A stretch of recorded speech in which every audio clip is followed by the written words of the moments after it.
మన దేశం సుభిక్షంగా ఉండాలని చెప్పి కోరుకుంటున్నాం. నగల కోసం పథకం ప్రకారం చేసిన హత్య కేసును నారాయణపేట జిల్లా పోలీసులు ఛేదించారు. మద్దూరు మండలం జాదవరావుపల్లె గ్రామానికి చెందిన శాంతమ్మను ఇద్దరు వ్యక్తులు పిలిపించుకుని జాజాపూర్ చెరువు వద్దకు తీసుకువెళ్లి గొంతు నులిమి హత్య చేసి నగలు దోచుకున్నట్లుగా ఎస్పీ వినీత్ తెలిపారు. కేసు దర్యాప్తులో హత్యకు పాల్పడిన ఇద్దరితో పాటుగా నగలు కొనుగోలు చేసిన మరొక వ్యక్తిని అరెస్ట్ చేసి రిమాండ్కు తరలించారు. ఇక నిందితుల నుంచి నగదు, బంగారు, వెండి ఆభరణాలు స్వాధీనం చేసుకున్నట్లుగా వెల్లడించారు. శాంతమ్మ 45 ఇయర్స్ ఒక మిస్సింగ్ కేసు ముద్దూరులో వచ్చింది.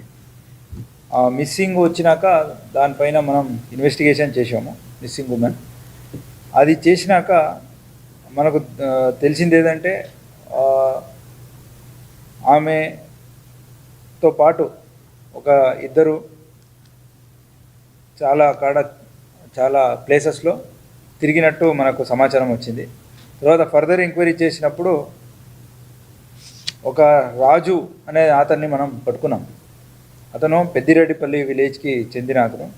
అతనితో పాటు భాస్కర్ అనేటువంటి అతన్ని కూడా పట్టుకోవడం జరిగింది. ఫర్దర్ ఇంట్రాగేషన్లో మనకు తెలిసింది ఏంటంటే వీళ్ళిద్దరికీ కూడా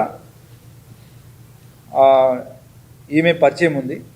పరిచయం ఉన్నాక వీళ్ళిద్దరికీ అప్పులు ఉన్నాయి, చాలా అప్పులు ఉన్నాయి. వీళ్ళు ఈ అప్పుల్ని ఎట్లా తీర్చుకోవడం అని ఆలోచించగా వీళ్ళని ఈ శాంతమ్మ వాళ్ళని ఒక ఐసోలేటెడ్ ప్లేస్కి తీసుకెళ్ళి అక్కడ స్కార్ఫ్తో మర్డర్ చేసి ఆమె మెడ మీద ఉన్న ఒక 50 తులా గోల్డ్ ఏం దొరికినాయో